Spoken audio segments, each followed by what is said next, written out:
Bonjour, eh bien merci. On va commencer cette conférence. Nous avons été présentés, donc on ne va pas le refaire. Peut-être pour initier notre propos,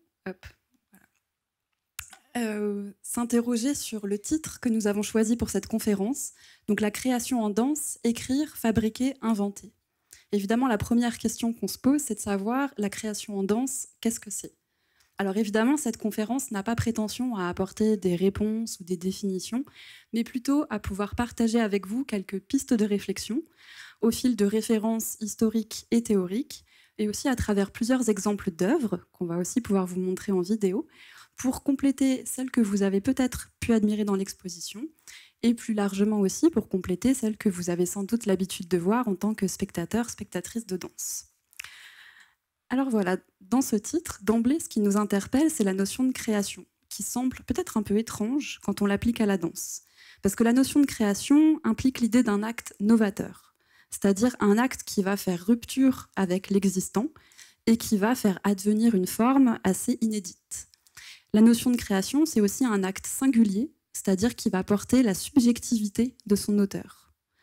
Alors évidemment, on visualise assez bien comment un sculpteur, par exemple, va faire acte de création lorsqu'il transforme un tas de glaise un peu informe en une sculpture en 3 dimensions, ou de la même manière comment un peintre ou un écrivain va partir d'une toile vierge ou d'une feuille blanche pour y déposer des coups de pinceau ou de stylo pour donner forme à une œuvre, à un tableau par exemple, ou à un récit. Mais l'acte de création en danse est quand même un peu plus singulier et peut-être assez mystérieux. Puisqu'en fait, le chorégraphe ou la chorégraphe va avoir pour matériaux des corps, c'est-à-dire qui ont déjà une forme propre et qui se meuvent par leur propre volonté. D'autre part, si la création en danse est visible sur un plateau durant le temps de la représentation, elle semble ensuite disparaître. À la fin de la pièce, la scène va se vider, les danseurs retirent leurs costumes et vaquent à leurs occupations quotidiennes. La danse semble ne pas laisser de traces. Et donc c'est sans doute pour ça qu'on considère que la danse serait un art éphémère. On va essayer aussi de vous montrer dans le cadre de cette conférence à quel point c'est un stéréotype qui est quand même assez erroné. Alors du coup, que serait un acte de création en danse ? En tout cas, dans les exemples que je viens de vous donner, on perçoit comment l'acte de création artistique est assez indissociable de l'œuvre d'art dans laquelle va se manifester ce geste créateur. Et donc, logiquement, pour comprendre ce que recouvre la création en danse, on va pouvoir se pencher sur le résultat de cet acte créatif, c'est-à-dire l'œuvre chorégraphique, en suivant son cheminement depuis son impulsion initiale jusqu'à sa présentation sur scène. C'est une perspective qui est souvent assez peu abordée parce qu'elle est souvent invisible. On assiste au résultat du travail chorégraphique lorsqu'on voit les danseurs sur le plateau, et c'est souvent depuis le point de vue de la réception, depuis le point de vue du spectateur, qu'on va documenter les œuvres, à travers des analyses esthétiques par exemple, aussi à travers le travail critique. Ici, on va s'intéresser à une autre perspective, celle de la poétique chorégraphique, c'est-à-dire la fabrique de l'œuvre. Et donc pour ça, on a choisi de décliner ce processus créatif au fil de 3 verbes, écrire, fabriquer et inventer.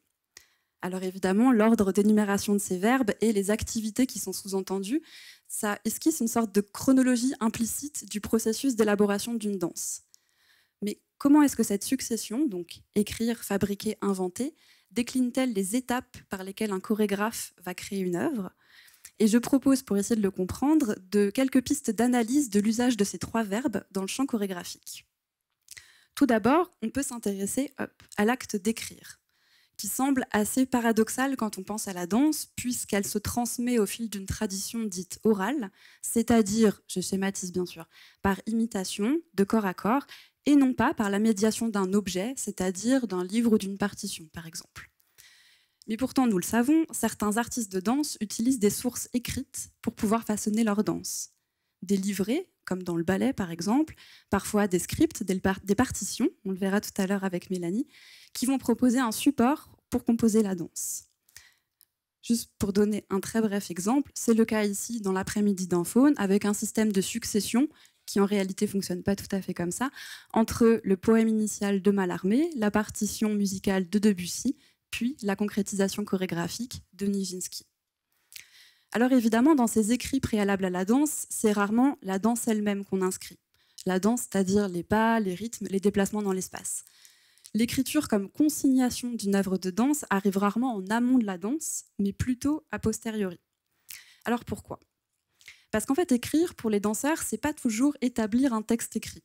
C'est plutôt une sorte de processus de sédimentation progressive de formes, alors des formes spatiales, gestuelles, rythmiques, des formes qui sont reconnaissables et reproductibles, qui sont elles-mêmes composées d'éléments isolables et identifiables, c'est-à-dire souvent des gestes, des postures ou des attitudes.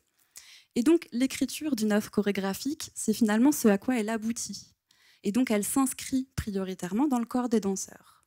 Et donc, c'est ce qui explique que les supports d'écriture graphique de la danse, les partitions, les notations, sont souvent établis après que l'œuvre a été achevée. Évidemment, on va essayer de voir ensemble comment cette chronologie a été parfois remise en question au fil des siècles et des esthétiques de la danse, depuis les danses gravées du XVIIIe siècle qu'évoquera Mélanie et qui permettent aux maîtres à danser de faire circuler des partitions de danse dans toute l'Europe, jusqu'aux expérimentations de la postmodernité, qui propose par exemple des listes de tâches écrites à accomplir par les danseurs. Ce qu'on peut d'emblée retenir, c'est que les artistes de danse interrogent régulièrement la relation à l'écriture. Par exemple, au geste manuel d'écriture, c'est ce qu'on voit ici.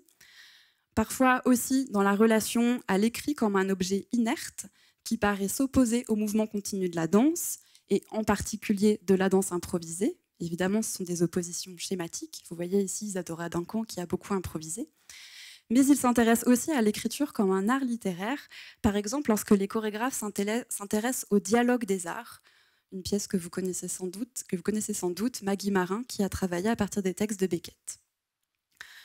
Voilà, si on s'intéresse ensuite aux deux autres verbes qui donnent leur titre à cette conférence, fabriquer et inventer, ce sont des verbes qui apparaissent simultanément complémentaires et presque un peu contradictoires.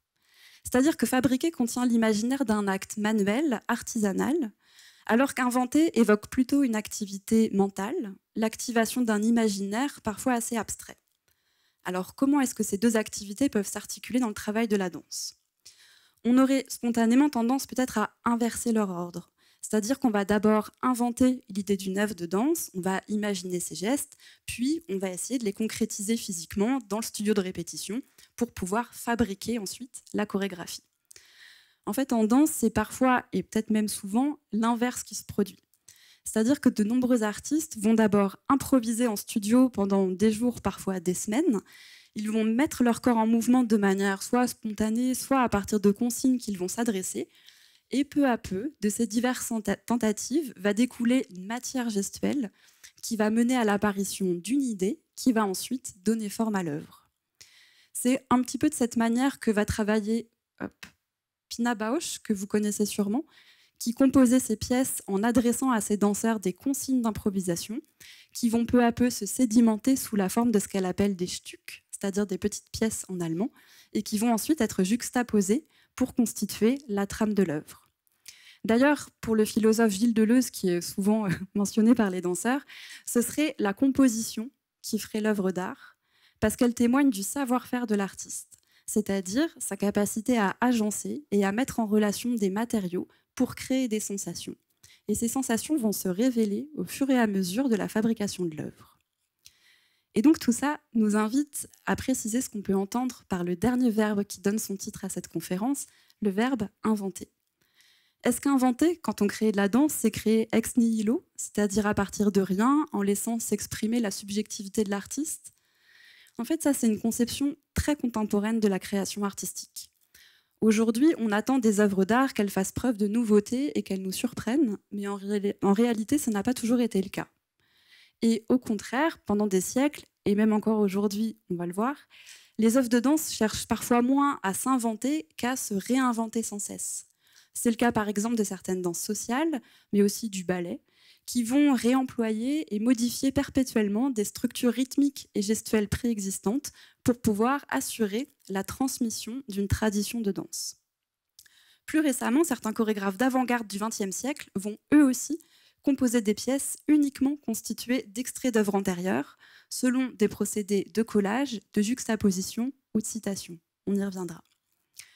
Ou alors, dans le cas de la danse, l'invention peut aussi reposer sur des procédés très collectifs, c'est-à-dire à partir de partitions qui sont parfois des instructions d'action à accomplir, des consignes d'activité très simples à réaliser sur scène, un peu à la manière d'une règle du jeu qui va laisser libre cours aux interprètes. Et dans ce cas-là, on s'aperçoit que l'invention chorégraphique est l'occasion d'expérimentations qui sont parfois très ludiques. Et tout ça, c'est aussi une manière peut-être de chercher à donner du sens ou à donner un peu de sens à certains procédés qu'on peut observer sur les scènes de danse contemporaine et qui parfois nous surprennent parce qu'ils nous semblent peu créatifs. Lorsque les œuvres chorégraphiques vont mettre en scène des gestes quotidiens, des musiques commerciales, parfois des références un peu éculées.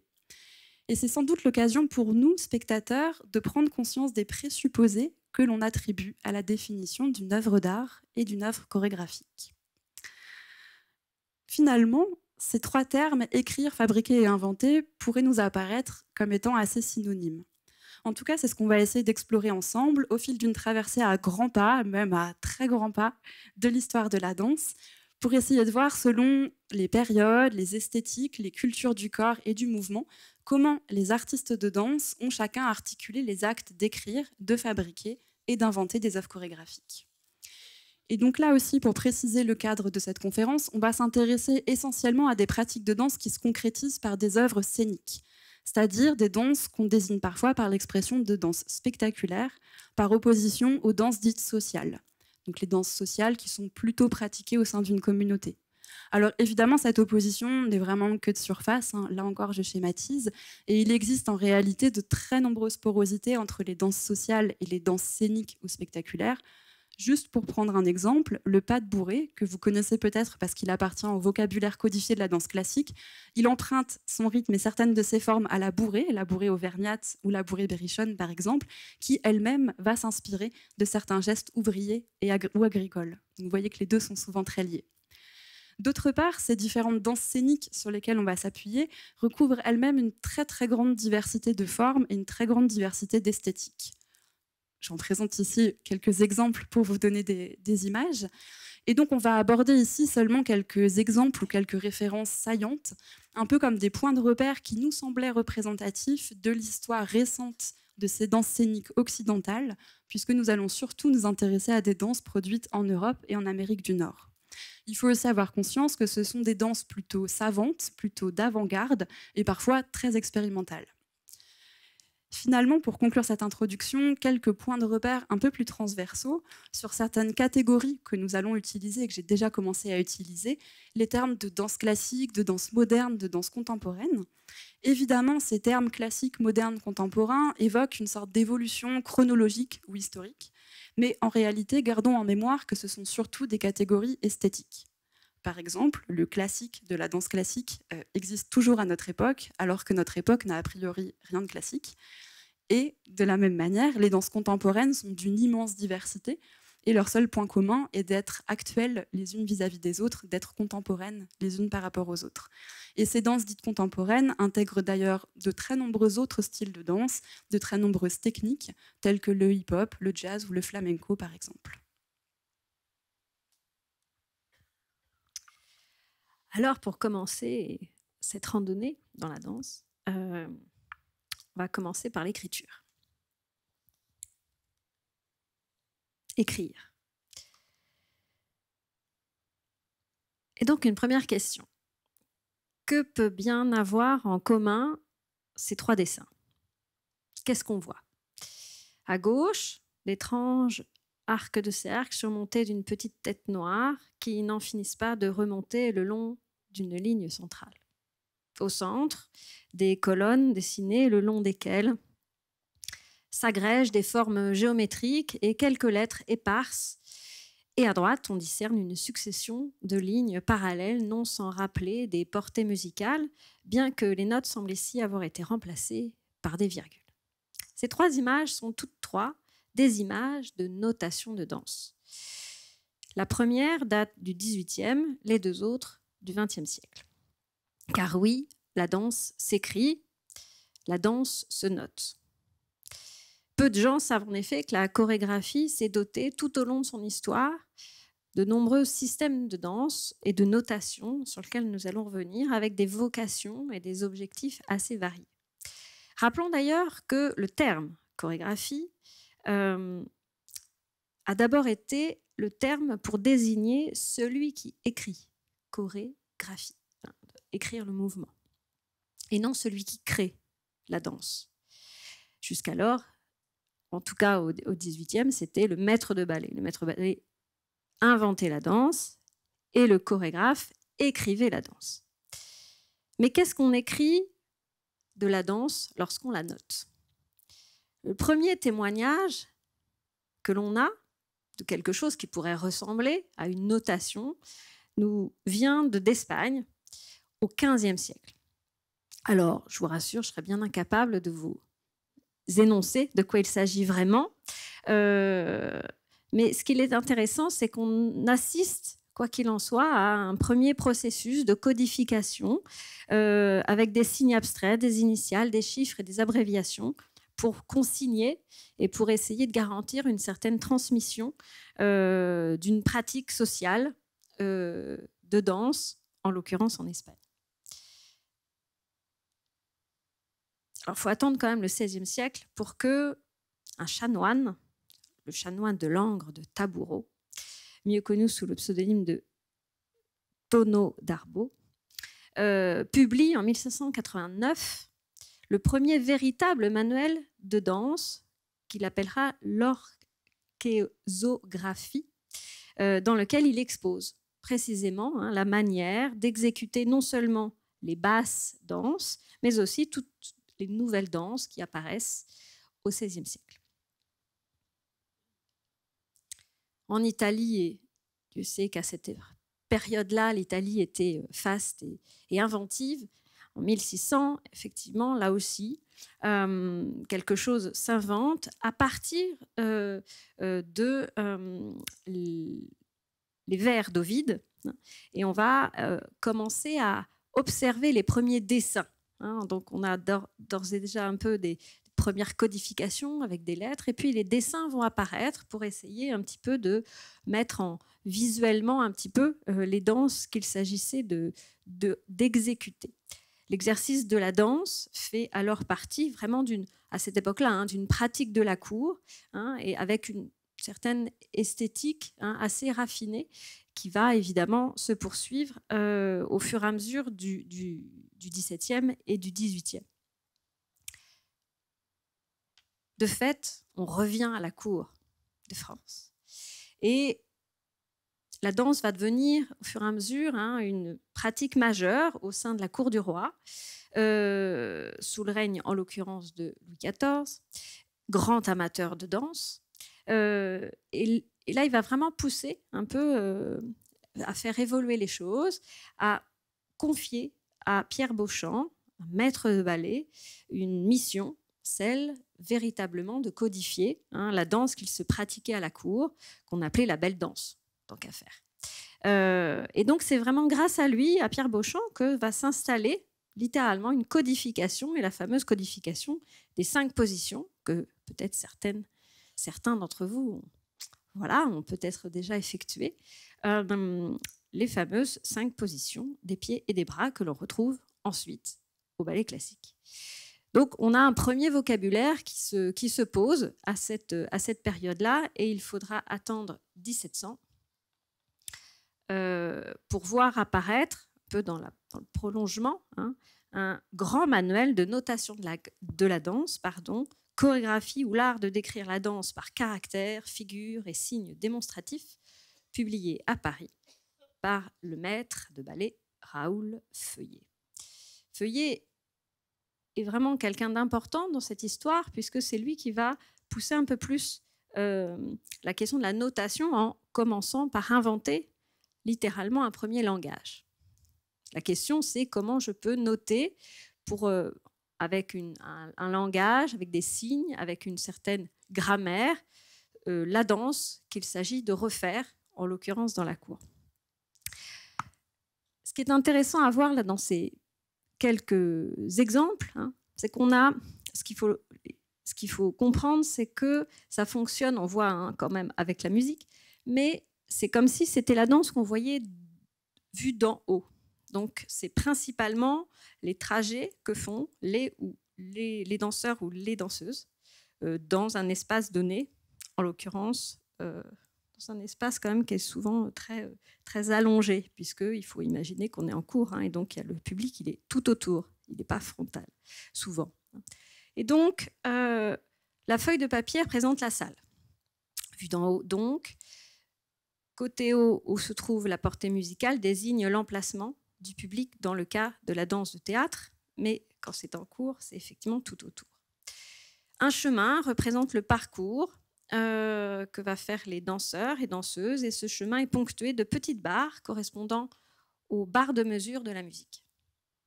D'emblée, déjà, ça scelle le mariage entre la danse et la musique qui avait quand même déjà bien commencé.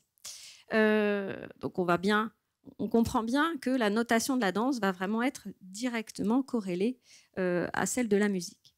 D'autre part, on a des petites figures, elles sont petites, de pas et de positions qui désignent les actions à faire par les danseurs.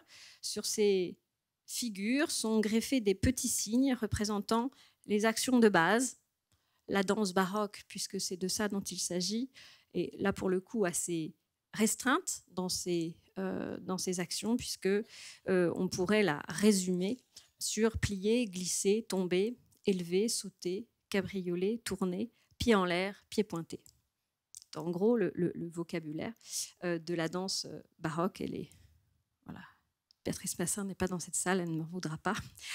C'est un peu plus compliqué que ça, mais en gros, c'est assez intéressant de se dire que la danse baroque vraiment se constitue à partir de ces principaux verbes. L'objectif de la partition, de moins chez Feuillet, sera alors de décrire le chemin que va faire et que doit faire le danseur, la danseuse dans l'espace, avec un certain nombre d'actions à réaliser. Les maîtres de danse vont danser à la cour de Versailles et dans les cours d'Europe d'ailleurs, et vont précisément utiliser ce système pour non seulement faire mémoire de ce qu'il s'agit de faire, pour chorégraphier, c'est-à-dire à l'époque écrire la danse et non pas forcément inventer de nouveaux mouvements. Il y a aujourd'hui 300 danses qui existent via la notation Feuillet et qui peuvent, pour celles et ceux qui savent la lire, qui permettent en tout cas de reproduire, de redanser ces danses. Ça permet de redanser, ça permet de s'en souvenir, et on voit bien que le rôle de la notation à cet endroit-là est précisément mémoriel. La notation va donc devenir le solfège, un peu le solfège de la danse, avec un système symbolique qui vont traduire vraiment des choses à refaire pour celles et ceux qui dansent. À chaque système, c'est une manière de comprendre le mouvement qui se déploie. À travers elle, nous pouvons voir ainsi une certaine évolution de la danse. Imaginons donc, à ce stade, que la danse est comme une ligne qui court dans un espace, réalisant un trajet, des dessins même au fil des mouvements effectués par les danseurs. Donc, écrire, ce fameux premier verbe, grâce à ces systèmes de notation, revient à inscrire des indications pour faire mémoire ou pour expliciter la danse afin de l'apprendre. Elle est très dépendante, nécessairement, de l'esthétique à laquelle elle se rattache. En l'occurrence, Feuillet, la première, nécessairement, c'est une notation pour la danse baroque, puisqu'à l'époque, principalement, c'était celle-ci qui était dansée à la cour. Mais on va voir qu'au fur et à mesure des siècles, les choses vont évidemment un peu évoluer.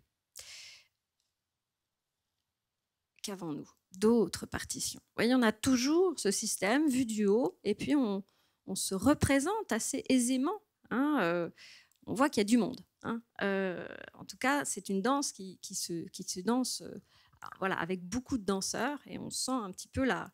donc là, on a la bourrée dont parlait Céline, pardon, et puis la sarabande qui est sur...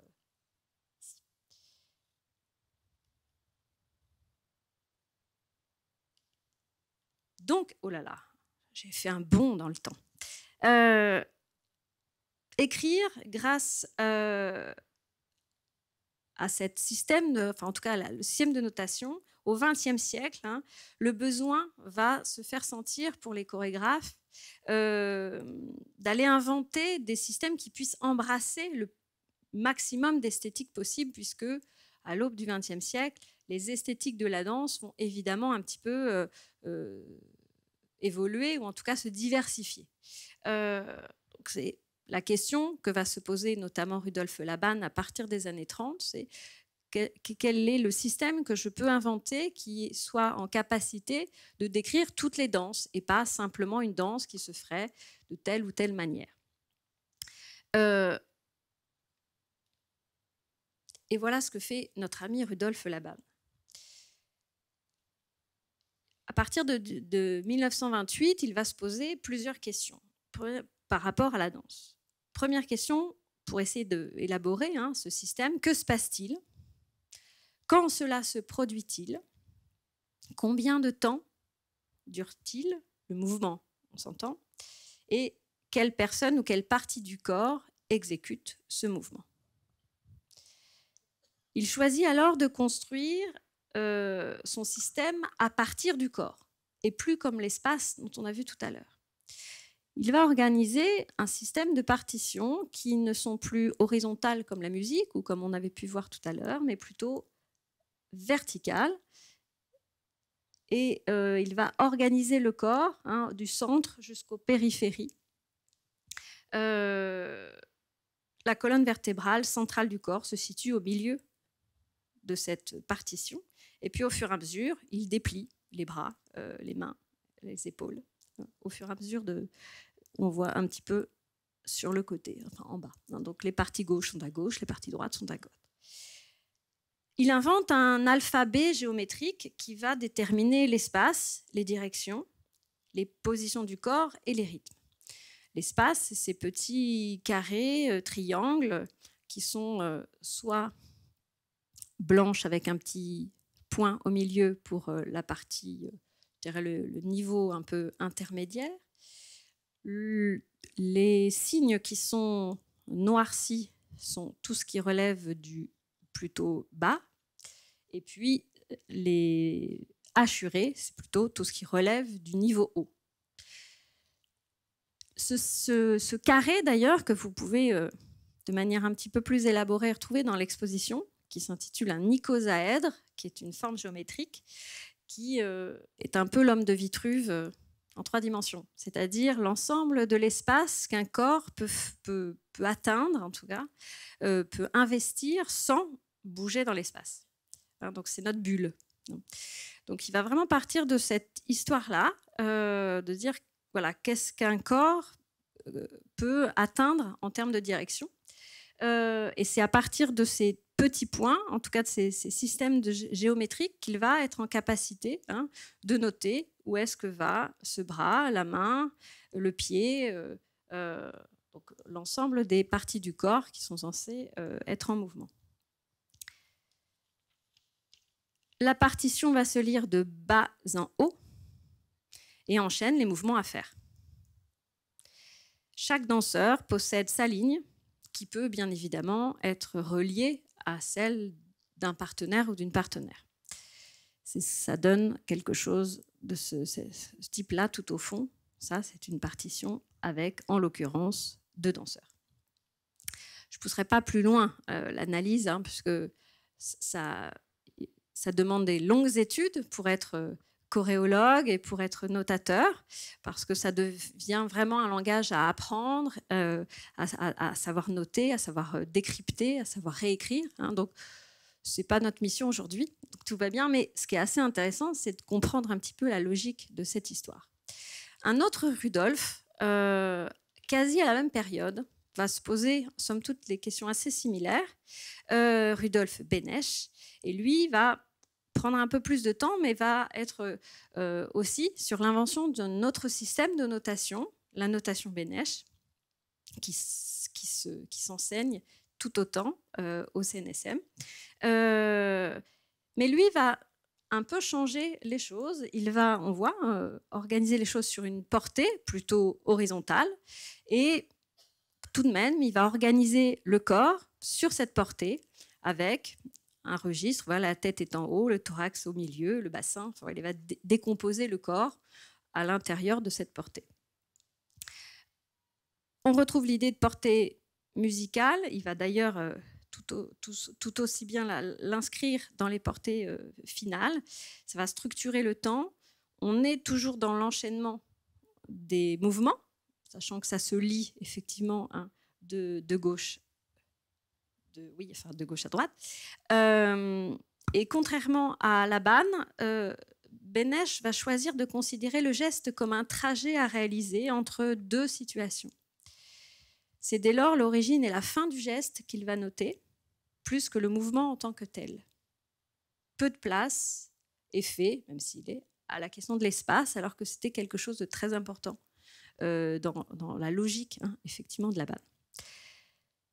Mais force est de constater que plusieurs décennies plus tard, alors même que, de fait, ces questions de notation sont extrêmement rodées, peu de chorégraphes utilisent ces systèmes de notation qui font pourtant l'objet d'un cursus très précis au Conservatoire national supérieur de Paris, tant pour Benesch que pour Laban.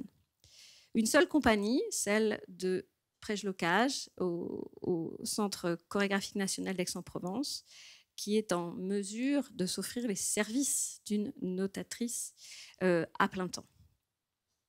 Depuis 15 ans, de fait, cette choréologue, Denis Levesque, spécialiste en Benesch, consigne les pièces d'Angelin Prejlocage en direct pendant les répétitions, participe à leur remontage. Plus d'une vingtaine ont été transcrites par ses soins et constituent le répertoire de Prejlocage, ce qui permet évidemment de remplir ce premier objectif de transmission, notamment à d'autres danseurs, voire à d'autres générations de danseurs. Dès lors, comment les chorégraphes arrivent-ils ou arrivent-elles à faire trace et transmettre leur danse? C'est la question avec laquelle on va continuer. Merci. Et effectivement, pour poursuivre l'exploration de nos trois verbes, et puis donc vous voyez que la chronologie classique, moderne, contemporain est déjà assez bouleversée, on va s'intéresser à la question de la composition, c'est-à-dire plutôt l'acte de fabrication, en voyant comment le ballet peut être un point de départ assez important pour comprendre ces démarches de fabrication et d'invention de la danse. Parce qu'en fait, le ballet, et vous le savez sans doute, s'est instauré comme une sorte de modèle de l'œuvre en danse, jusqu'à devenir quasiment hégémonique, alors hégémonique institutionnellement parlant bien sûr, à l'aube du XXe siècle. Donc, c'est-à-dire qu'après cette période, les artistes vont sans cesse chercher soit à imiter le ballet, soit à le transgresser, soit à le rejeter pour inventer d'autres modèles de chorégraphie. Et effectivement, ce qu'on observe, c'est que la structuration très rigoureuse du ballet, dans le temps, dans l'espace, mais aussi dans la distribution des rôles, semble, en tout cas en apparence, en faire une œuvre assez peu ouverte à la créativité. Mais en réalité, c'est ce qu'on va essayer de voir ensemble, l'architecture chorégraphique très rigoureuse n'est finalement pas si inflexible qu'elle en a l'air, et elle offre au contraire de vastes possibilités d'invention pour les danseurs. Alors peut-être pour commencer, quelques rappels rapides et préalables. Vous dire que le ballet puise ses racines dans la danse dite baroque ou belle danse, dont Mélanie parlait juste avant, qui était donc pratiquée dans les cours européennes depuis la Renaissance. En revanche, le ballet dit classique, tel que nous le connaissons aujourd'hui, est relativement récent. C'est-à-dire qu'il éclot plutôt au début du XIXe siècle, et une des premières œuvres caractéristiques de ce style serait par exemple les Sylphides en 1832. Alors pourquoi ? Parce que si le ballet est qualifié de classique, en réalité c'est une sorte d'association implicite entre une esthétique, celle du romantisme, qui est évidemment en vogue au début du XIXe siècle, et la technique corporelle que ces ballets vont solliciter, qui est désignée comme classique parce qu'elle est progressivement devenue l'objet d'un enseignement dans les classes de danse. Et donc pour essayer d'explorer ensemble la manière dont se façonne le ballet et pour comprendre aussi comment il est devenu classique, on va ensemble prendre l'exemple d'une œuvre qui est peut-être la plus représentative ou la plus exemplaire de cette esthétique, une œuvre que vous connaissez sans doute tous et toutes, qui est Le Lac des Cygnes. C'est un ballet qui a été créé en 1895. Alors, je dis créé, en réalité, il y a eu plusieurs versions qui se sont superposées. En tout cas, là, c'est la version de Marius Petipa, celle de 1895, pas celle que vous voyez à l'image. qui a été créé avec la troupe du théâtre Mariinsky sur une musique de Tchaïkovski qui date de 1875, donc 20 ans avant, qui elle-même s'appuie sur un livret de Vladimir Beguitchev, qui lui-même s'inspire d'une ancienne légende allemande qui s'appelle le voile dérobé. Alors si je refais toute cette chronologie, c'est pour que vous puissiez percevoir à quel point le ballet est en réalité une œuvre très composite, puisqu'on a la danse, mais aussi la musique qui la précède, le livret qui précède la musique et la légende qui la précède encore. Et donc, par rapport aux distinctions que j'ai pu évoquer en introduction entre les activités de fabriquer et d'inventer, ici, on serait plutôt dans le registre de la fabrication. C'est-à-dire que le ballet va superposer des éléments assez disparates qui sont produits à des époques différentes et par des créateurs distincts. D'autre part, la partition musicale du Lac des Cygnes, par exemple, va suggérer effectivement des rythmes, des atmosphères pour la danse, mais ne délivre aucune indication de geste, d'attitude ou de déplacement dans l'espace pour les danseurs. De même, le livret, qui précède donc encore la musique, va souvent se résumer à une narration assez allusive. Un livret, souvent, c'est quelques lignes ou quelques pages. C'est une sorte de résumé de l'intrigue qui permet de présenter les personnages. Alors, comment est-ce qu'on fabrique la danse d'un ballet ? Et dans cette œuvre assez composite, quelle est la part de liberté, c'est-à-dire d'inventivité, de créativité, qui va être laissée aux artistes qui l'interprètent ? Alors effectivement, en apparence, la créativité n'a pas de place dans le ballet. Le ballet a une codification dramatique extrêmement précise qui s'est sédimentée au fil des temps, avec une structure très claire, que vous connaissez sans doute, donc une alternance entre des actes qui se déroulent de jour, ce que vous voyez sur l'image de droite, dans un monde ou une atmosphère plutôt quotidienne, qui présente souvent des danses de caractère, dans une tonalité joyeuse, et qui sont souvent des danses collectives, des danses d'ensemble. Ce sont les actes 1 et 3 du ballet. Et donc ces actes-ci alternent avec des actes blancs, qui sont souvent nocturnes, ceux qui sont à gauche de l'image, les actes 2 et 4, qui mettent en scène l'esthétique d'une nature souvent idéalisée, c'est-à-dire des forêts ou des clairs de lune. Les danseuses, à l'occasion de ces actes, vont porter des tutus vaporeux, souvent aussi des chaussons de pointe, et vont incarner des personnages fabuleux. On connaît par exemple les Willis ou les Sylphides. À l'intérieur de cette structure, les relations entre les danseurs sont aussi déterminées par une hiérarchie très précise. Les solistes vont interpréter les rôles principaux. Donc, ils sont mis en valeur par des variations individuelles ou en duo, qui sont souvent localisées au centre du plateau et ils sont entourés du corps de ballet. Et donc, vous voyez que cette configuration hiérarchique sur le plateau va permettre de rendre visible la composition géométrique de l'espace, un petit peu à la manière de ce qu'on voyait tout à l'heure sur les notations de feuillets, par exemple. Et au sein même de cette structure, c'est-à-dire de ces systèmes de solo, de duo ou d'ensemble, chaque séquence va respecter un déroulement bien précis. Et c'est d'ailleurs Marius Petipa, donc le chorégraphe d'une des premières versions du Lac des Cygnes, qui va participer à les codifier, en particulier pour ce qui relève de la structure du pas de deux, un terme qui est aujourd'hui rentré dans l'imaginaire collectif.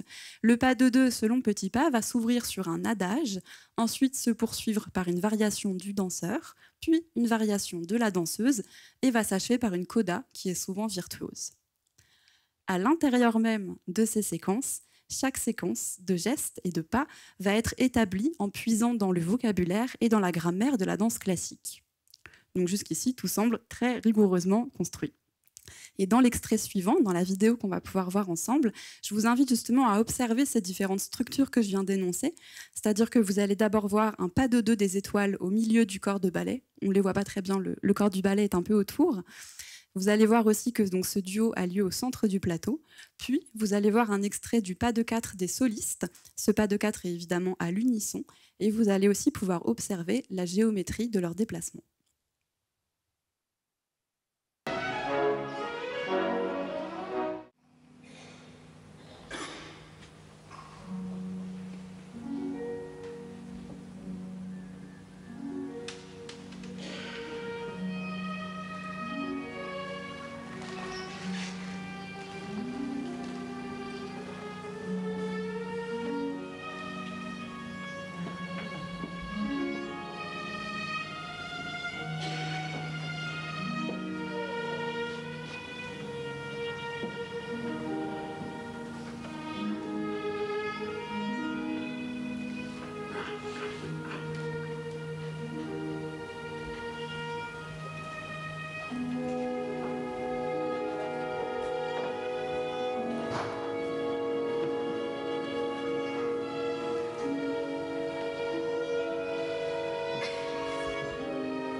Alors donc là, on était bien dans une des parties dites de l'acte blanc, hein, qu'on peut voir donc dans les actes 2 et 4 du ballet. Et donc dans ce qu'on a pu voir, où peut se situer ce fameux acte d'invention du ballet.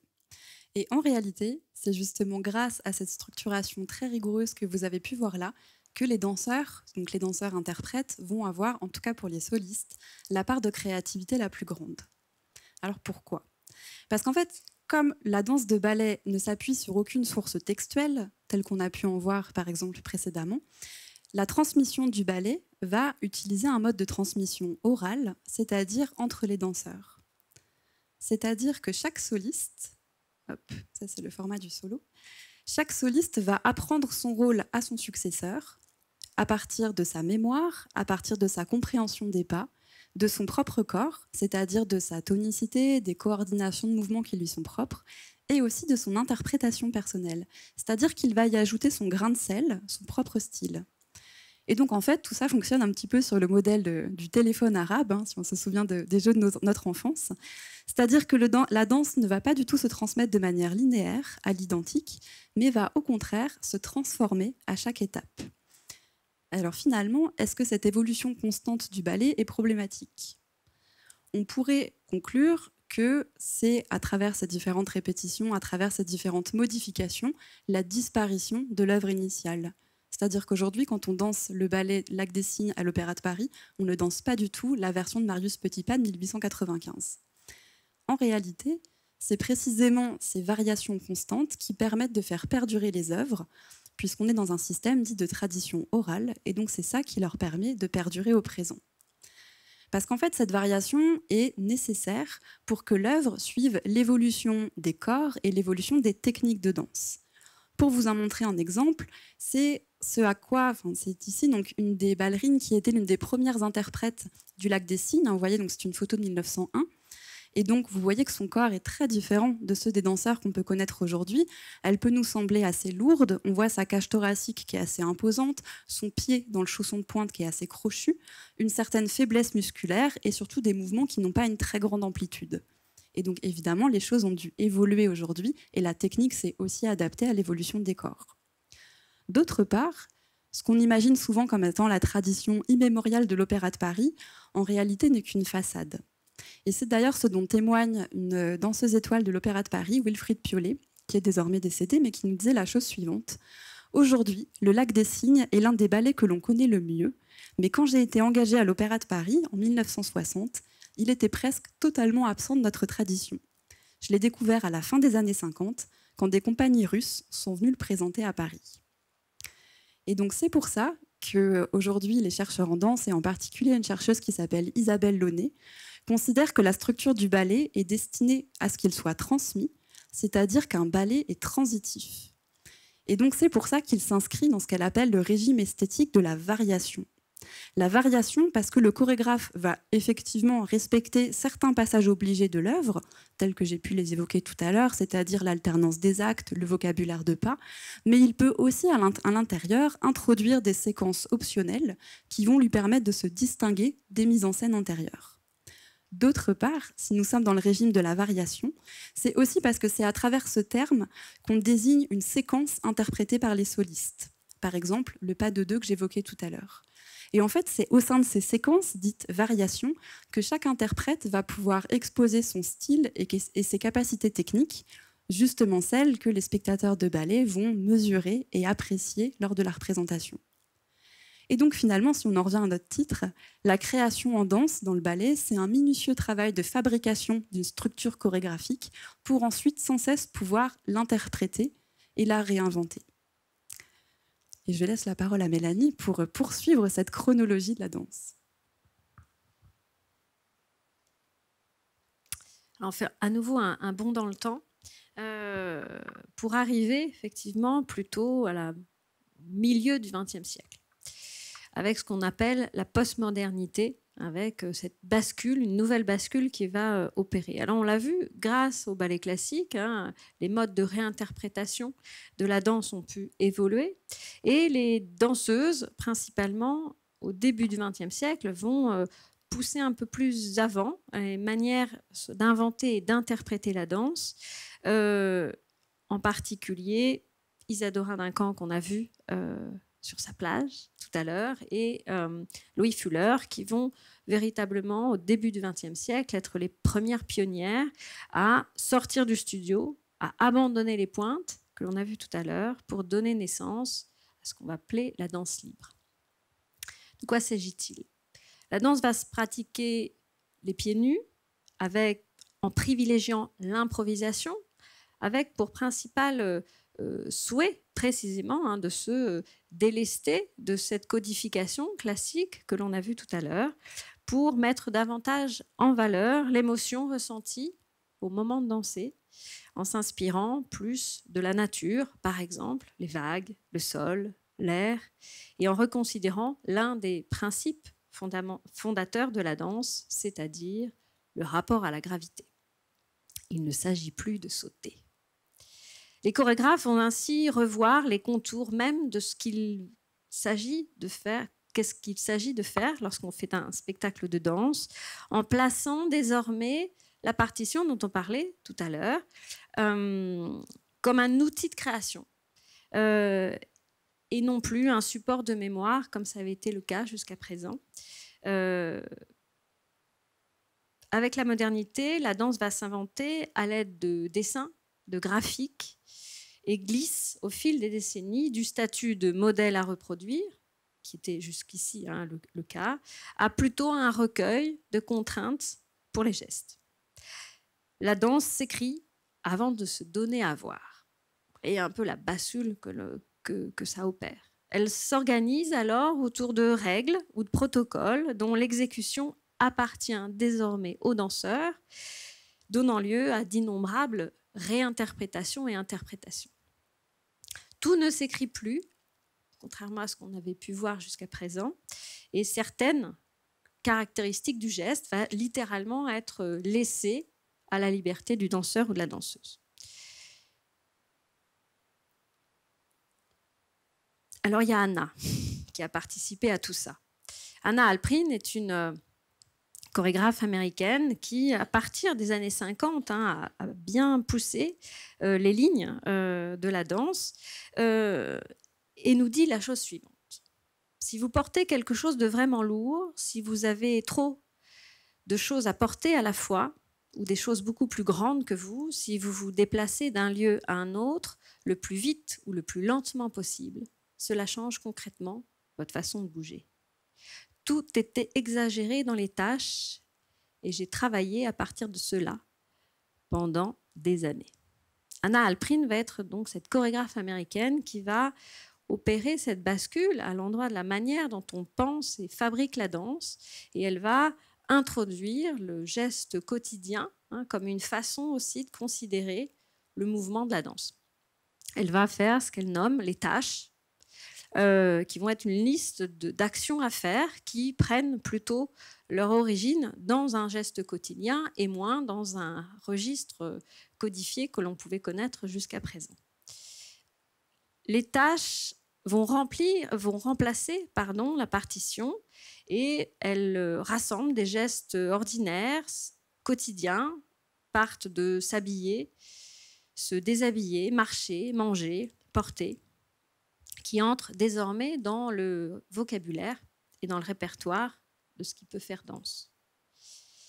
Ils amènent à des découvertes inattendues et ces tâches ne nécessitent plus d'être virtuoses telles qu'on l'entendait jusqu'à présent et peuvent être effectuées sur un plateau ou hors d'un plateau.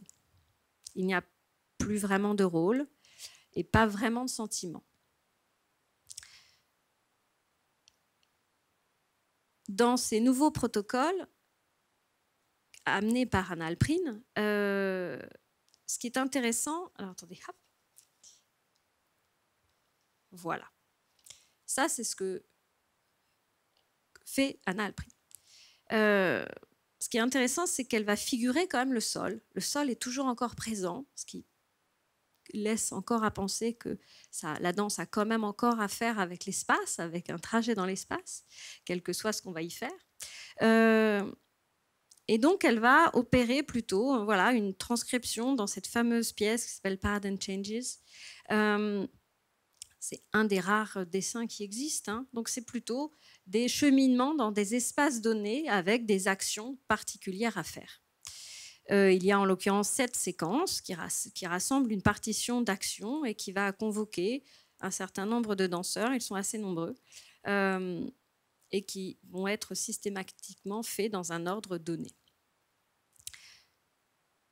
C'est à travers la réalisation de ces actions quotidiennes, voire abstraites, puisque dans la manière dont c'est fait par les danseurs, il y a des légères, évidemment, différences. C'est dans cette variation-là que la danse va prendre naissance, en tout cas une nouvelle danse. Oups. Non. Voilà. Toujours Anna Alprin nous dit « La partition que je prépare dit quoi faire ». Elle ne dit pas comment le faire, sinon pour moi, c'est du fascisme. C'est se prendre pour un gourou ou un dictateur. Dire quoi faire m'est vite apparu très intéressant, parce que cela apporte des limites, et plus vous apportez des contraintes, plus vous devez aller loin pour conquérir votre matériel et réaliser vos tâches, alors que ne pas dire comment le faire laisse toute liberté à chacun pour trouver son propre langage. Vous avez vu un peu la révolution que ça opère. Et dans son sillage, eh bien, 2 autres chorégraphes vont intervenir. Yvonne Rainer, toujours américaine, qui, en 1956, va produire cette pièce désormais historique qui s'appelle Trio A. Et je vais laisser nos amis de la régie lancer une petite vidéo. Dans cette vidéo, on voit Yvonne Rainer qui va faire cette première partie, qui va en tout cas inventer, toujours à partir d'un trajet du sol, on reviendra sur la partition tout à l'heure, sur ce solo. La danse semble être ici un paysage à traverser, où la partition va donner à présent davantage des points de rendez-vous et un certain nombre de gestes quotidiens à faire. La partition va laisser assez libre la manière de réaliser les choses. Et si vous regardez bien, il n'y a jamais d'accent dans cette façon d'exécuter la danse. Quelque chose est sur une ligne et n'en finit pas de se tirer. Et aujourd'hui, il existe 4 personnes, chorégraphes, danseuses, qui sont certifiées par Yvonne Rainer pour transmettre cette danse, ce qui continue quand même de faire perdurer cette tradition orale et d'invalider quand même encore cette question des partitions qui trouve un autre usage. Là, ce qui est intéressant avec Yvonne Rainer et cette pièce, c'est que vraiment, là, on voit la question du geste quotidien vraiment s'installer dans le registre du mouvement. On a véritablement déserté le champ des mouvements que l'on pouvait connaître auparavant. Et c'est comment le quotidien vient un peu s'infiltrer dans la danse. Merci pour la vidéo. Ça, c'est les rares partitions qu'avait fait Yvonne Rainer. Et là encore, qu'est-ce qui persiste? Le trajet au sol. Et quelques indications, vous voyez, qui sont quand même très, très succinctes. Une autre chorégraphe américaine, toujours dans la même mouvance, Trisha Brown, va, elle, inventer, là encore, beaucoup avec la question du dessin. Elle va être très inventive de ce point de vue-là. Et une pièce en particulier, Locus, est assez intéressante. 10 ans plus tard, en 1976, elle va partir vraiment du dessin pour construire la danse. Et elle va partir de ce cube qui va être un petit peu la première spatialisation de l'espace autour du danseur et qui va organiser la manière dont le mouvement va pouvoir se faire. Le dessin résume alors, et s'installe vraiment comme un outil de création. Le cadre invisible, ce cube est invisible au plateau, mais il est dans la tête de chacun des interprètes. Autour du danseur, ce cube dans lequel il ou elle va se déplacer. Des points précis, comme vous le voyez, sont installés au niveau du cube, numérotés. Et la partition, vous voyez en bas, est une suite comme ça de points à relier. Chaque lettre, il y a une lettre en dessous du chiffre qui correspond à une partie du corps.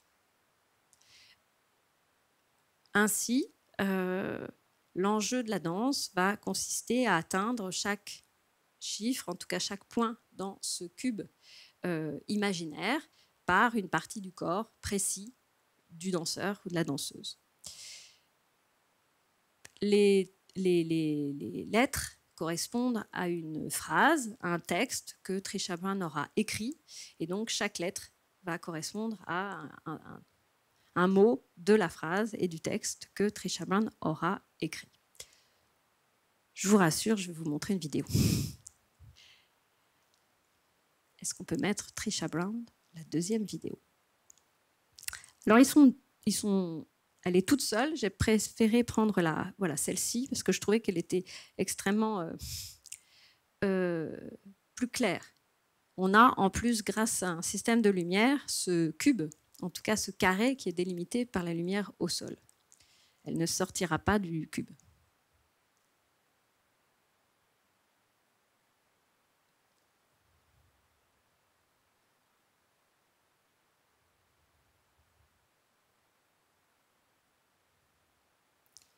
Et là, contrairement à Yvonne Rainer tout à l'heure, on voit qu'il y a beaucoup plus une question de phrasé. On pourrait presque, on ne les a pas, hein, mais on peut voir quand est-ce qu'un geste commence et quand est-ce qu'il finit.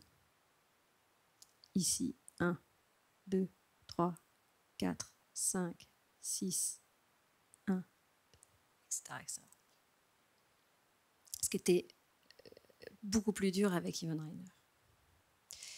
En somme, bon, moi je pourrais regarder ça des heures, mais nous aussi peut-être, mais on va poursuivre. C'est juste pour mettre un peu de... Voilà. Merci. Bon, ça devient un peu redoutable après, hein, avec Trisha Brown. Et donc, là, il y a une version solo, hein, mais la première version était effectivement un quatuor, mais toujours sur le même principe. Chaque danseur, danseuse avait son cube de référence. Donc, en somme, pour finir, inventer la danse à l'aune de la postmodernité naissante, c'est-à-dire dans les années 60, 70, hein, revient pour les chorégraphes à recentrer la danse autour du corps pour lui adjoindre de nouveaux outils, l'écriture, le dessin, afin de modifier les termes de ce que l'on nommait jusqu'ici virtuosité, modelée entre la mémoire et le corps performant. La danse va s'inventer alors dans un rapport d'attention autrement plus précis à l'espace, aux autres. Elle se mue en traversée, en expérience qui se donne à voir, l'expérience du danseur et de la danseuse. L'enjeu des chorégraphes à cette époque consiste alors à dresser les conditions pour que ces traversées réalisées par les danseurs et danseuses puissent advenir. Merci. Effectivement, pour à la fois rappeler, pour compléter les 3 portraits que tu viens de partager avec nous, et puis aussi pour pouvoir les remettre en perspective avec le travail d'autres chorégraphes de la même période, une 3e partie qui s'appelle « Inventer la danse, Cunningham et la composition aléatoire ». Pour rappeler en fait que l'époque que vient d'évoquer Mélanie est marquée aussi par ailleurs par de profonds bouleversements esthétiques. C'est-à-dire que c'est un moment où les artistes vont s'interroger sur les matériaux de leurs œuvres et aussi vont beaucoup s'intéresser au dialogue des arts. Par exemple, la danse et la musique vont trouver certains échos dans le cinéma expérimental ou dans le nouveau roman, c'est-à-dire 2 formes artistiques qui vont notamment expérimenter des jeux de collage et de juxtaposition. Alors évidemment, ces modes de composition vont servir plusieurs motivations pour les artistes. D'une part, ils vont se développer dans le contexte de la diffusion de certaines théories, par exemple celles de Roland Barthes ou de Michel Foucault, qui vont proclamer la mort de l'auteur. Et donc, à partir de là, il s'agit de pouvoir remettre en question la figure de l'artiste démiurge et inspiré. Et donc, pour ça, la fabrication des œuvres cherche à devenir davantage artisanale et aussi plus collective. D'autre part, pour chercher à déjouer l'idée que l'œuvre exprimerait la subjectivité de l'artiste, les chorégraphies deviennent plutôt abstraites et parfois très polysémiques. L'idée, en fait, c'est que c'est au spectateur de pouvoir construire le sens de l'œuvre. Et donc, c'est dans cette perspective que prend place le travail de Merce Cunningham. Merce Cunningham, il est donc considéré comme un artiste majeur du XXe siècle, déjà parce qu'il a eu une vie très longue. Il est né en 1919 et mort en 2009. Et donc, il a une posture qui est à cheval ou à la charnière entre les esthétiques des danses modernes et des danses dites post-modernes. Mais aussi, il est artiste majeur parce qu'il a développé des procédés de composition des œuvres et des techniques du mouvement qui ont fortement contribué à certains bouleversements dans l'histoire de la danse. Donc, pour rappel, Merce Cunningham s'est formé dans la compagnie de Martha Graham, donc danseuse chorégraphe américaine. Il s'y est formé dans les années 50 et il a ensuite rencontré le musicien John Cage. Voilà, c'est celui qu'on voit à droite de cette image. Et donc avec John Cage, il va chercher à repenser les relations entre la danse et la musique. Comme on a pu le voir par exemple dans le ballet tout à l'heure, jusqu'alors c'était majoritairement la musique qui va imposer son rythme et sa durée, et parfois même un peu sa structure à la danse. Mais il se trouve que John Cage considère la musique comme un bruit, c'est-à-dire une matière sonore, qu'on peut donc malaxer et recombiner à loisir, y compris en utilisant certains procédés aléatoires. Et donc, John Cage et Cunningham vont ensemble développer des procédés de composition qui permettent d'abolir ces hiérarchies entre la danse et la musique. Et donc pour ça, ils vont chacun s'accorder sur une durée pour leur œuvre, et ensuite, chacun de leur côté, ils vont aller composer leur pièce. Donc John Cage, une œuvre musicale, Merce Cunningham, une œuvre chorégraphique. Et une fois ces deux œuvres achevées, ils vont les réunir lors de la répétition générale et les présenter ensemble pour la première fois. Donc il y a un effet de dissociation des deux médiums de l'œuvre chorégraphique. Et évidemment, tout ça va conditionner le travail gestuel des danseurs et l'esthétique des œuvres. D'une part, ça signifie que les danseurs vont développer leurs gestes sans support rythmique. Et donc ça implique que la musicalité de la danse devienne interne au mouvement et non pas imposée de l'extérieur par la musique, par exemple. D'autre part, ça signifie aussi, pour les spectateurs cette fois-ci, que les effets de relation entre la danse et la musique, par exemple un accent sonore qui vient souligner un geste particulièrement visuel, par exemple, tout ça ne peut être que de l'ordre de la coïncidence ou du hasard. Mais pour autant, la danse n'est pas considérée comme étant abstraite, car pour Merce Cunningham, c'est le mouvement qui est expressif et signifiant en lui-même.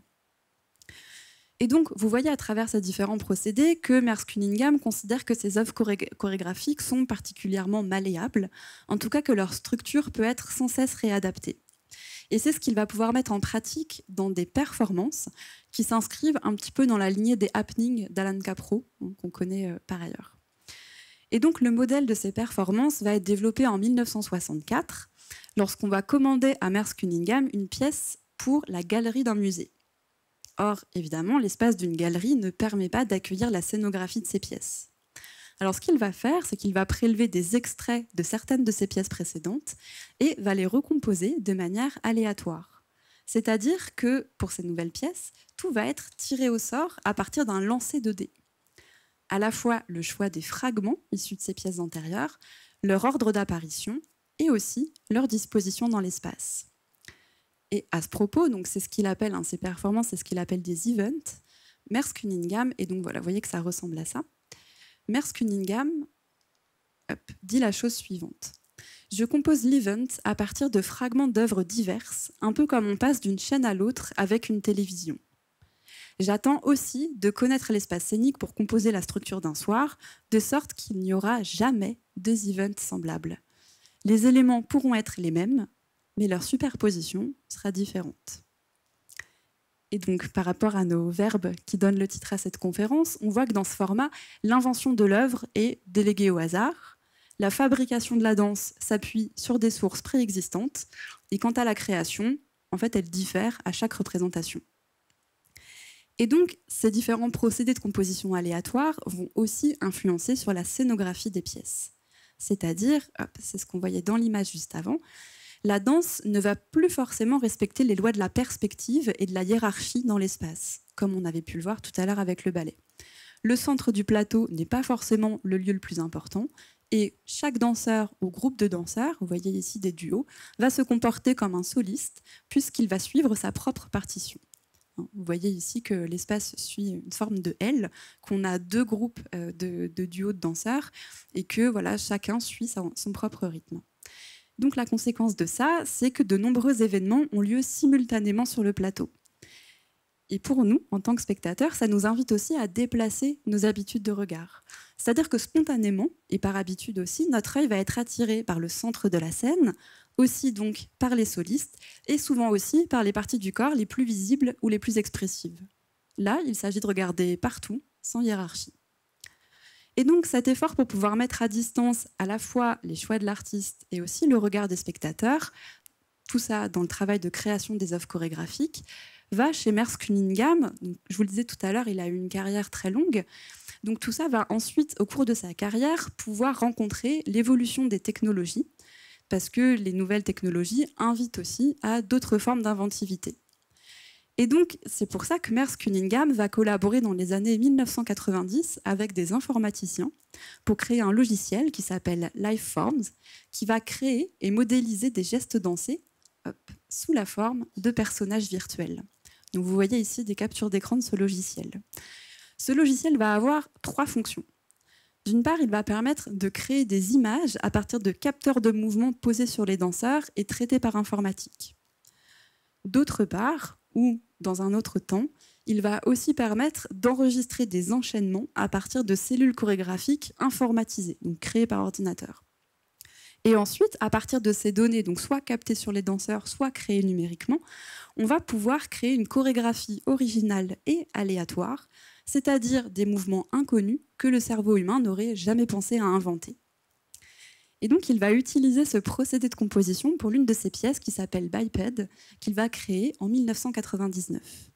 On va en voir un extrait, et dans cet extrait, je vous invite à observer les relations réelles ou imaginées, de votre point de vue de spectateur, entre les silhouettes produites par le logiciel, qui sont visibles sur la toile de fond du plateau, et les gestes des danseurs qui sont sur le plateau. Observez aussi comment les gestes des danseurs sont à la fois issus d'une technique gestuelle qui plus ou moins fait écho à celle de la danse classique, mais cette gestuelle est aussi teintée de certaines orientations, certains accents qui nous semblent assez peu organiques. Et en réalité, on voit là aussi que la créativité du danseur réside dans la manière d'accomplir le chemin d'une figure à un autre ou d'un geste à un autre, alors qu'a priori, ces figures ne sont pas nécessairement très organiques, très évidentes, très ergonomiques. Donc voilà, on va regarder un extrait de Biped.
Merci. Et donc, pour résumer en quelques mots les postulats de Merce-Cunningham, qui font aussi écho à ceux qu'on a pu voir précédemment et qui participent à tous ces bouleversements de la manière de penser la création en danse. Donc, pour Merce-Cunningham, tout mouvement peut devenir de la danse. Ensuite, toutes les procédures constituent une méthode valide de composition. Donc, toutes les procédures, y compris le hasard. Tous les éléments scéniques, danse, décor ou musique par exemple, possèdent une logique propre. Chaque danseur est soliste et tous les espaces conviennent à la danse. Et donc, vous voyez que la question de la création en danse, là, s'en est trouvée considérablement transformée. Un petit peu comme dans le ballet, c'est l'apparente rigueur formelle de l'œuvre de Merce-Cunningham qui laisse aussi un petit peu de place aux danseurs pour qu'ils puissent inventer les qualités de ces gestes. Et je laisse la parole à Mélanie pour conclure à travers cette traversée. On termine notre grande randonnée. On l'a vu, en tout cas, les chorégraphes postmodernes, en tout cas du XXe siècle, ont permis d'amorcer de nouvelles façons de considérer la danse. Et la danse s'invente désormais non plus comme une forme répétée ou reproduite, comme ce fut le cas auparavant, mais comme des variations d'interaction organisées. Les chorégraphes contemporains, à la fin du XXe siècle, vont continuer d'explorer d'autres modes de fabrication de la danse en continuant de nouer les relations ténues avec l'écriture, avec la musique, dont on a vu tout à l'heure avec Cunningham, et peut-être juste en ouverture de deux chorégraphes qui continuent un peu ce trajet. Anna-Theresa de Kersmaker, bien sûr, qui est une chorégraphe belge, qui, à partir de 1984, va littéralement repenser la relation avec la musique, et elle va, pour un certain nombre de ses pièces, opérer des transpositions visuelles de partitions de la musique en mouvement. Elle va travailler à partir de répertoires musicaux extrêmement variés, classiques, baroques et contemporains. Mais elle n'aura de cesse, dans chacune de ses pièces, d'analyser minutieusement, mesure par mesure, et d'ajuster le mouvement à la partition musicale. Pour Vortex, dont vous voyez quelques-unes de ces partitions, ce qui est intéressant de savoir, c'est que les danseurs vont être sur le plateau avec les musiciens. Et chaque danseur va être associé à un musicien sur le plateau.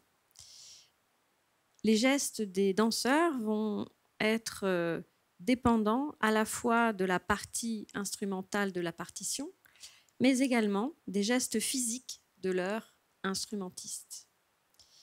Écrire la danse revient donc pour elle à organiser les relations et dessiner l'espace du dialogue entre danseurs et musiciens. Et puis une autre chorégraphe française, cette fois-ci, Myriam Gourfink, qui, elle, va littéralement inventer, à partir des années 90, son propre langage partitionnel, fortement influencé de la notation Laban que l'on a vu tout à l'heure.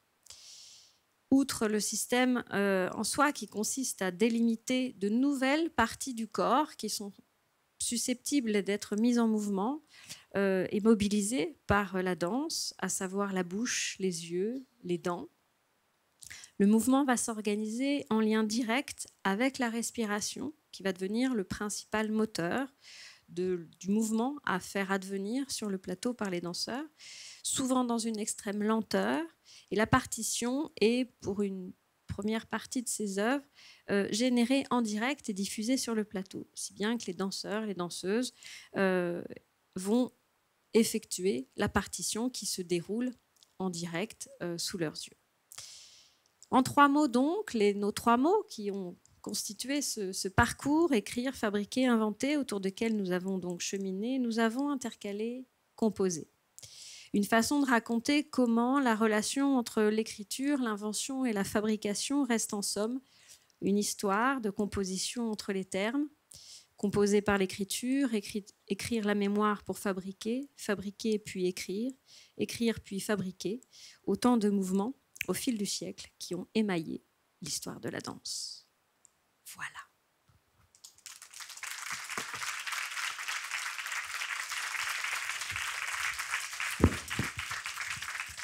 Merci beaucoup Céline Gauthier, Mélanie Perrier pour cette conférence qui peut-être va nous apporter un nouveau regard sur les spectacles de danse que l'on pourrait voir.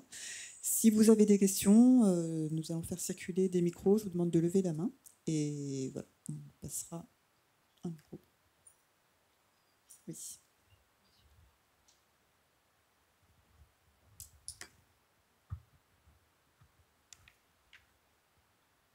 Oui, bonjour, merci beaucoup. Comment dirais-je? Et la vidéo, finalement, il suffirait aujourd'hui, avec les moyens qui existent, de filmer. On n'a plus besoin de d'écrire.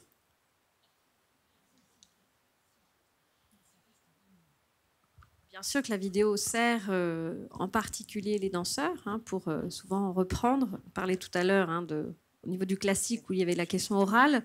La question orale est moins... enfin, en tout cas, elle a été prise en main par la vidéo. Mais est-ce que tout est dit dans la vidéo? Parce que qu'est-ce qu'on voit dans la vidéo? On voit l'interprétation de danseurs d'une pièce donnée. Je veux croire quand même qu'un certain nombre d'indications, même si ça prend des formes extrêmement diverses, que les intentions quand même du chorégraphe ou de la chorégraphe restent importantes, et ce, lorsqu'il y a X générations de danseurs qui se mettent à redanser. Votre question, du coup, c'est sur quoi on se base pour refaire une danse? Est-ce que c'est sur l'interprétation du danseur ou est-ce que c'est sur les intentions du chorégraphe? 3 petits points. Oui, c'est ça, la vidéo aussi n'offre qu'un point de vue, enfin, à moins d'avoir des montages très spécifiques. Souvent, on a un plan large ou alors aussi des effets de cadrage et de montage qui finalement ne rendent pas compte de la danse sous toutes ses facettes. Alors aujourd'hui, dans beaucoup de pratiques de danse, lorsqu'on cherche à remonter ou à recréer des ballets, on utilise bien sûr la vidéo, mais en complément d'autres éléments, c'est-à-dire des partitions, des notations, des photos et tout le travail d'indication, de transmission entre les danseurs, les chorégraphes, les interprètes de différentes périodes de l'œuvre. Donc oui, la vidéo, mais pas que la vidéo, finalement. Une question ici. Bonjour. Pourquoi, d'après vous, il y a si peu de chorégraphes, vous aviez mentionné tout à l'heure Preljocaj, qui ont quelqu'un qui note absolument tout du départ, je pense, de la création, de la réflexion d'une œuvre chorégraphique? C'est une question de moyens ou de difficultés ou autre? Voilà. Non, parce que ce n'est pas les forces vives qui manquent, parce que tous les ans, il y a des notateurs, notatrices qui sortent et qui sont voilà, très précis. Et ce n'est pas l'envie qui manque des chorégraphes. Non, c'est clairement une question de moyens, tout simplement, malheureusement. À ce stade, parce qu'après, je ne peux pas parler au nom de tous les chorégraphes. Moi, j'ai eu l'occasion de travailler d'abord avec une notatrice Bénèche, ensuite, mais après, j'adorerais avoir quelqu'un attitré qui note au fur et à mesure. Je ne peux point. Il y a aussi la question de l'usage de ces partitions, c'est-à-dire qu'il faut que les danseurs ou les interprètes sachent les lire. Or, c'est une formation, Mélanie l'évoquait, qui est extrêmement longue, qui dure entre 2 et 4 ans au conservatoire, qui demande des capacités aussi spécifiques et un travail vraiment au long cours. Et donc aujourd'hui, s'il y a effectivement beaucoup de notateurs, parmi les danseurs-interprètes, il n'y a qu'une proportion assez faible qui sait lire. Et donc certes, écrire, produire une notation, mais ensuite, il faut pouvoir en faire quelque chose.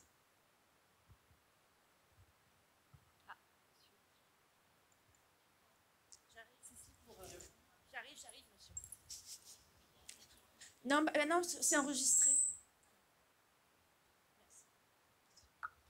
Ai-je bien compris qu'en fait, il peut y avoir différents notateurs ou un notateur pour différents créateurs? Ou est-ce que j'ai mal compris? On peut tout inventer. A priori, lorsque précisément le ou la notatrice existe, mieux vaut avoir une notatrice pour une pièce de danse. Ceci étant, ça peut être très intéressant de fait d'avoir plusieurs notateurs pour la même pièce, parce que c'est une histoire de traduction. Et deux notateurs même qui utilisent le même langage n'auront pas tout à fait la même façon de lire la danse et de l'écrire. Donc c'est à nouveau toujours quelque chose de l'ordre d'une traduction, aussi précis soit le langage avec lequel on le fait. Je ne sais pas si j'ai répondu à votre question.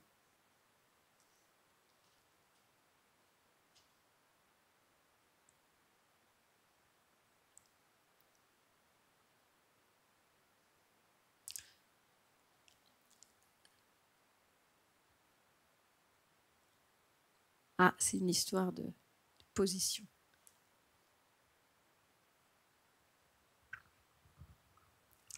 Ensuite, peut-être pour poursuivre, c'est-à-dire qu'il y a les notations telles qu'elles existent, on en a parlé, la Ban et Benesch, mais après, les chorégraphes eux-mêmes n'ont pas forcément, pour la plupart, ne sont pas notateurs. Donc, ils et elles vont inventer leur propre système de notation, ce qui est le cas pour Kersmaker et d'autres.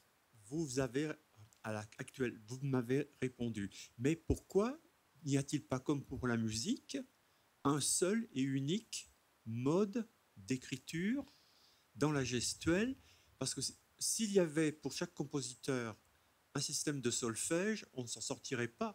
Et s'il est difficile, s'il faut 2-4 années d'études au conservatoire pour pouvoir lire la chorégraphie, je ne comprends pas qu'il y ait autant alors de systèmes d'écriture et non pas un seul et unique pour tout le monde.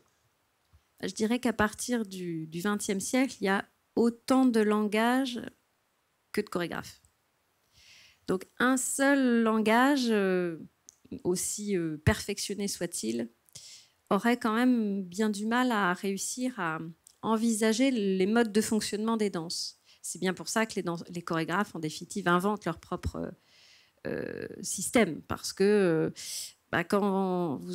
parce que c'est pas toujours les mêmes corps, par exemple, c'est pas toujours la même idée de corps, il n'y a pas forcément toujours la musique, c'est pas les mêmes questions d'espace, c'est pas les mêmes systèmes de relations. Donc, vous voyez, d'emblée, c'est bien pour ça que la Ban c'est quand même a beaucoup réfléchi pour essayer de savoir qu'est-ce qui était le plus transversal. Mais on était en 1930 et ce qui a après suivi était encore plus ouvert dans les conceptions de la danse. Donc oui, ça permettrait peut-être d'harmoniser, mais je ne sais pas si c'est utile d'harmoniser. Vous êtes la professionnelle. Moi, je trouve que en musique, s'il y avait autant de systèmes d'écriture, ça serait difficile de pouvoir interpréter un morceau. Et pour la danse, je faisais une corrélation. C'est juste. Les choses se sont inventées autrement, manifestement. Merci. Merci. Est-ce qu'il y a une autre question? Oui, mais à côté de vous, il y a un monsieur aussi. Pas de problème. Bonjour, merci. Moi, je suis venu ici pour avoir des informations sur les danses rituelles. Est-ce que vous y intéressez aux nouvelles danses rituelles? Celles qui proposent plus que du spectacle. Oui. Alors, moi, personnellement, après... en ce moment, et il y a des nouvelles religions qui apparaissent à peu près tous les jours. Donc, je veux savoir si vous vous intéressez à ça dans le monde de la danse contemporaine.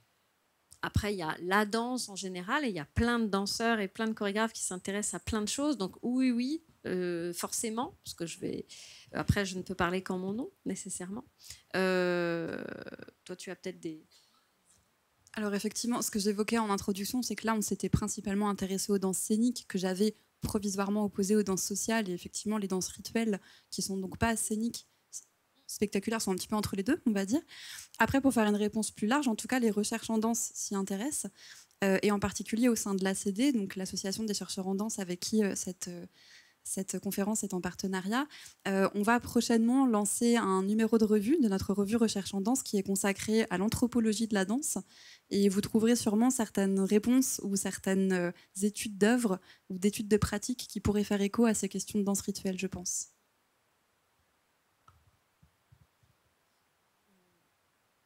Est-ce que vous avez connaissance d'écriture hors de l'Occident, d'écriture de la danse?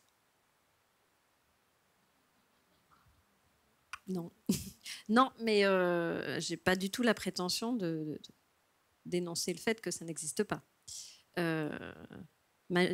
Effectivement, on a fait le choix d'être très occidental, c'est clair. On l'assume parce que nous n'avions qu'une heure. Mais évidemment, il est tout à fait intéressant d'aller voir un peu des autres côtés comment ça se passe. Mais là, à ce stade, je ne peux pas effectivement vous répondre.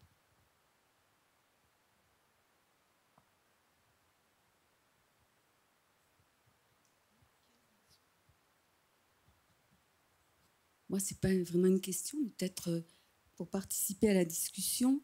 Il me semble que par rapport à au moins la dernière question et celle du monsieur qui était là-bas tout en haut, c'est aussi peut-être rappelé, il me semble, j'ai peut-être tort, mais quand même que la danse qui la caractérise aussi depuis très très très longtemps, c'est la question de l'oralité et pas de l'écriture comme étant nécessaire et première pour pouvoir composer la danse.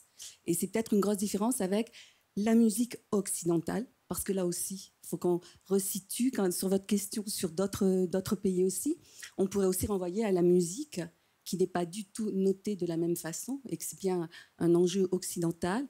Et pour la danse, je pense qu'il y a une part de ça, mais il y a aussi le fait que pendant très très longtemps, la danse, et même dans les très belles propositions là, sur la notation et la compréhension que toutes les deux, vous nous en avez donné, en même temps, ce n'est pas nécessaire de disposer de cet outil pour pouvoir créer et composer la danse et la donner à voir à un public. Donc c'est ça aussi qui fait une grosse différence, je pense, par rapport à la musique. Mais du coup, sur cette question des espaces, des lieux, il y a vraiment cette dimension quand même d'oralité qui est très forte et qui se transmet d'une toute autre façon que par les systèmes d'écriture et surtout notre système très occidental.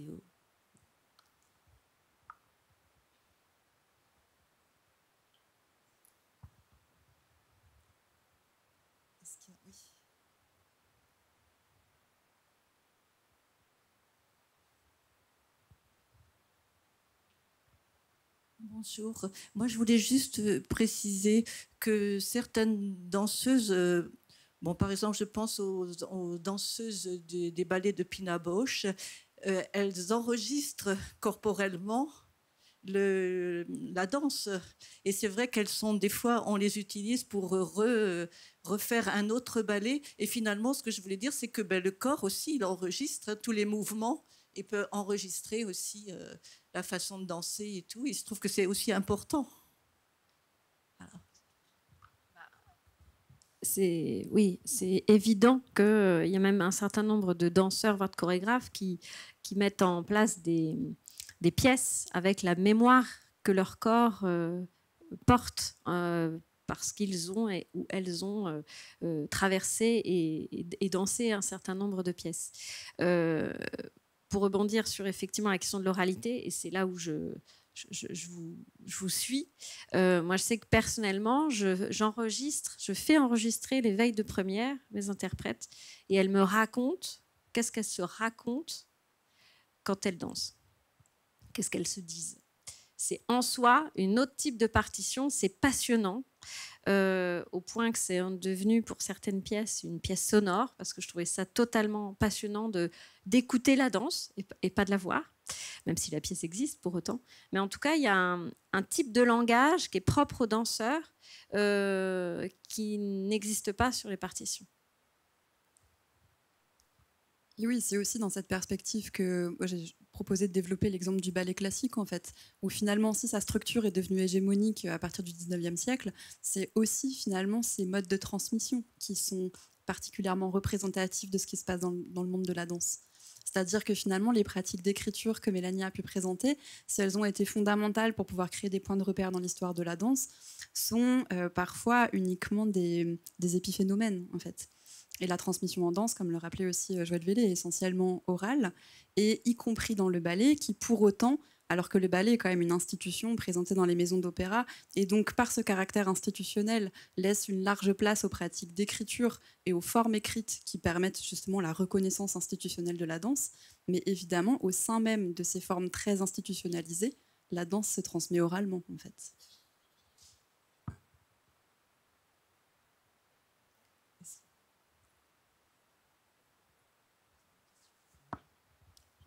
Bonjour. Je sais qu'il existe une vidéo sur le sac du printemps faite par Pina Bausch. C'est juste. Et je vous encourage à la voir, à la revoir.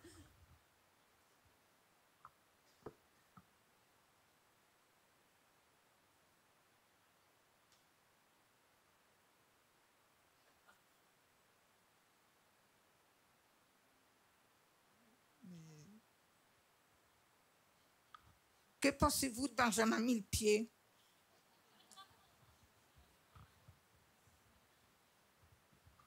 Qu'il pouvait être que danseur avec un nom pareil.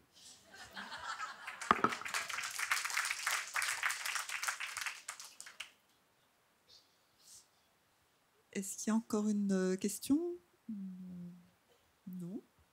Eh bien, nous allons donc conclure ici. Nous remercions beaucoup nos deux intervenantes de cette conférence.